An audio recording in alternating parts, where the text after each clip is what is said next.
အကြောင်းတစ်ခုခုကြောင့်အိတ်မပြောတဲ့အခါတချင်းဆိုကြည့်ပါကိုဟာစကားပြောဆက်ဖြစ်ပါတယ်အတန်တွေမကြားရင်ကိုတစ်နေ့လုံးတည်နေတယ်လို့ခံစားရတယ်အဆင်ပြေမယ်ဆိုရင်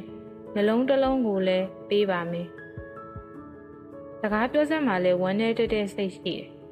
ကိုမှကြားနိုင်ပေမဲ့စကားမပြောတတ်တဲ့အပေါက်တွေပဲရှိ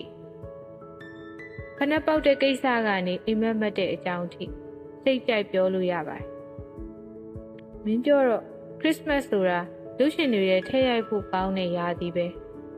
အမြဲလှနေတဲ့ခရစ်စမတ်မှာလူတွေမသေးဘူးအသေးမကွဲဘူးဒီအကြောင်းတွေမင်းပြောတော့ပေါင်ချိန်ဆက်တစ်လုံးနဲ့လည်းအသက်ဆက်ကြရတဲ့လူတွေအကြောင်းမင်းပြောတော့ဘာလို့ရမှန်းမသိရင် Happy Birthday သချင်းကိုသာဆိုလိုက်ကြမင်းပြောတော့အခြားကဘာကယုံနှန်းပုံမြင်တွေအကြောင်းမောင်ရီသွားကြဆိုကျမတို့ရဲ့ရွာဆိုတဲ့သချင်းတန်ကနေငှက်တွေအထီးကျန်သွားတဲ့အထိမင်းရဲ့အတန်လိုင်းတွေပို့စီစီးစင်းစေခြင်းနဲ့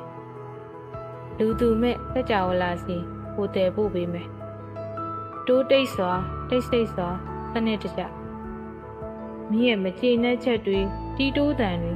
ကြောင်ကတန်းတွေညင်းညူတန်တွေတကူရဲဖြစ်မှုတွေဘလို့မဂါဟတ်မစိုးဘယ်အထိမစိုးကိုကြားနိုင်စွမ်းရှိနေမယ်ခါခွေး